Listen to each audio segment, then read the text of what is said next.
Assalamualaikum warahmatullahi wabarakatuh. Baiklah, kita akan melanjutkan pelajaran yang lalu, yang mana pelajaran yang lalu sudah sampai huruf sin dan shin. Sekarang kita akan memasuki huruf selanjutnya, yakni huruf shad dan do. Huruf shad dan do. Huruf shad dan do. Pada dasarnya huruf shad dan do ini sejenis, hanya yang membedakan titik di atasnya. Ada satu titik di atas perutnya lah, seperti itu. Bagaimana penulisan shad di awal kalimat? Kita lihat. Shad di awal kalimat seperti ini. Untuk contohnya seperti apa? Sobaro. Ingat, shad ada giginya. Ini punya gigi shad. Ini punya ba. Ini ro. Sobaro. Seperti itu. Ini untuk shad di awal kalimat. Itu seperti itu. Cuma bedanya ada titiknya. Seperti itu. Kemudian untuk yang di tengah kalimat, bagaimana di tengah kalimat? Sobaro. Contohnya apa? Kaiswatun. Kaiswatun. Nah, ingat, didengarkan. Kaiswatun berarti nggak ada yang panjang. Kaiswatun. Ingat, ada giginya. Kaiswatun. Jika ditekan berarti ada tasdidnya. Taiswatun. Taiswatun. Nah, seperti itu. Oke. Do bagaimana? Sama. Tengah kalimat seperti ini. Bisa disambung sebelumnya dan juga bisa disambung setelahnya. Itu huruf shad dan do. Nah, seperti itu. Kemudian untuk di akhirnya bagaimana? Contohnya ya kusu ataupun pakai do ya, marodun. Marodun. Marodun.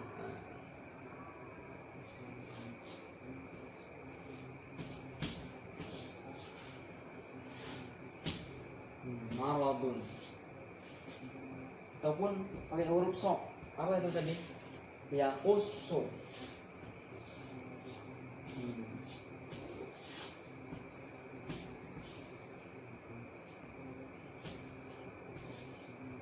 Ya kusu. Huruf shad di akhir maupun do di akhir itu bisa disambung dengan huruf sebelumnya. Dan jangan lupa untuk di akhir pada huruf do maupun shad itu menggunakan yang namanya perut.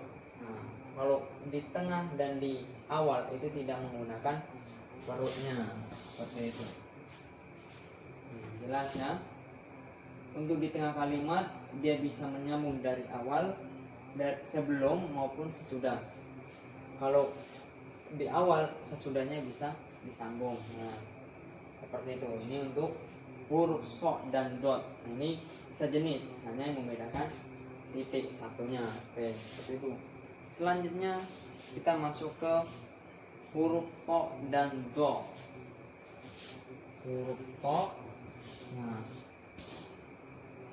dan do. Ini saya menjelaskan secara per jenis. Nah, kenapa nggak dijelaskan satu-satu? Karena to dan do ini sejenis, hanya yang membedakan kalau to itu tidak ada titiknya, do ada titiknya. Seperti itu. Untuk contohnya bagaimana?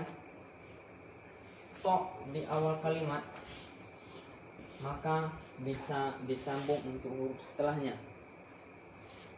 Begitupun zo. Nah, zo bisa disambung dengan huruf setelahnya. Contohnya apa? Zoharo.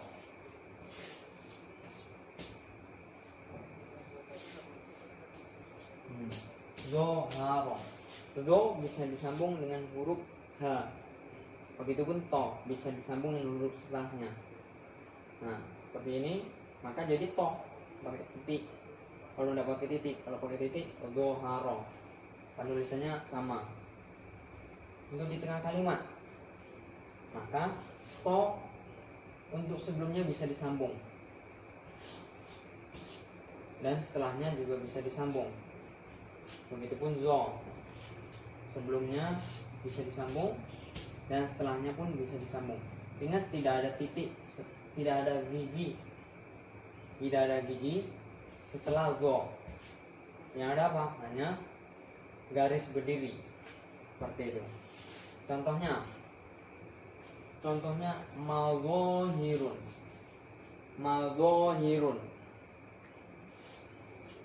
Pelafalan huruf lo jangan lupa harus tebal. Mazohirun. Nah ini garis ini punya huruf zo. Kalau mazohirun berarti ada alifnya panjang. Mazohirun. Nah, seperti itu. Ini untuk di tengah kalimat. Kalau to seperti itu bisa kalau semuanya huruf to maka seperti ini, matohirun, sama aja. Kemudian di akhir kalimat huruf to bisa disambung dengan huruf sebelumnya. Begitupun zo. Ini di akhirnya, ya. Bisa disambung dengan huruf sebelumnya. Begitu. Contohnya apa? Contoh daripada huruf to adalah robato.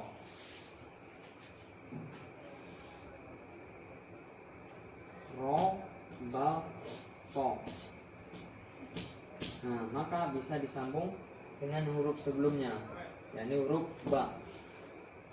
Bisa dipahami ya. Jangan lupa to tidak ada giginya, yang ada garis berdiri. To dengan zo sama penulisannya, yang membedakan hanya titik seperti itu. Oke, selanjutnya huruf ain dan ghain. Ain dan ghain sejenis atau tidak? Sejenis. Oke, ya samakan ya. Ain dan ghain.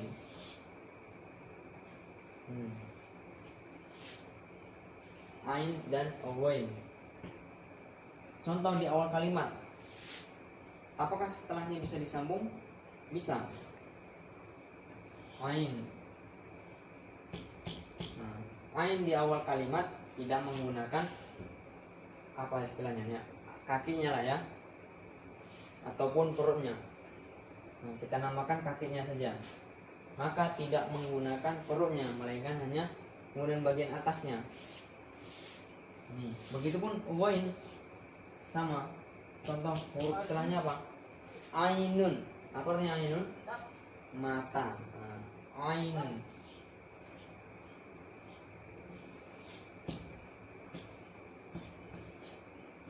Ainun. Nah, ketika pelafalan huruf ain kita harus dengarkan baik-baik. Ini huruf hamzah atau ain. Nah, ketika pelafalan ain, maka harus didengarkan baik-baik. Ainun. Nah, kalau ditekan berarti huruf ain. Ataupun ghain. Nah, contoh ghain ini kalau ada titiknya sama dengan ghainun. Pelafalannya sama saja, lafaznya ya, cara mengucapkannya. Kemudian untuk di tengah kalimat, bagaimana huruf ain di tengah kalimat? Maka bisa disambung dengan huruf sebelumnya dan bisa disambung untuk setelahnya. Dan hurufnya berubah dari seperti ini menjadi seperti segitiga dia. Nah, ini huruf ain di tengah kalimat. Contohnya apa? Yan aiku. Contohnya yan aiku. Yan. Nah, nun mati bertemu dengan ain. Yan hu. Nah, yang yaku sebelumnya bisa disambung, setelahnya bisa disambung. Nun sebelum ain, qaf setelah ain, bisa disambung dulunya. Begitupun goin, kalau semuanya ini huruf goin maka bisa disambung juga. Intinya penulisannya sama, ain dengan goin. Yang membedakan adalah titik. Oke. Bagaimana di akhir? Di akhir dia untuk sebelumnya bisa disambung dan dia menggunakan huruf seperti ini, tetapi kepalanya berbeda. Contoh, nah, kita tulis dulu rumusnya. Huruf sebelumnya bisa disambung dengan huruf ain. Nah, maka seperti ini. Dia memakai kaki, tapi kepala huruf tengah. Tetapi kalau huruf ain di awal tidak memakai kaki, hanya memakai bagian atasnya. Seperti itu. Kalau ini memakai huruf bagian tengah dan memakai kaki. Contohnya apa? Man-o. Kita tulis man-o.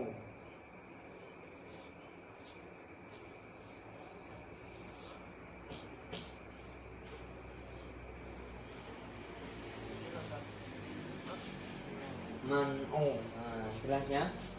Man-o ataupun balawo. Wo-nya seperti ini. Ada titiknya seperti itu. Jelas ya sampai sini. Nah, mungkin jika ada yang kurang jelas bisa ditanyakan via WA seperti itu. Oke, sampai sini kita lanjut nanti di huruf setelahnya. Assalamualaikum warahmatullahi wabarakatuh.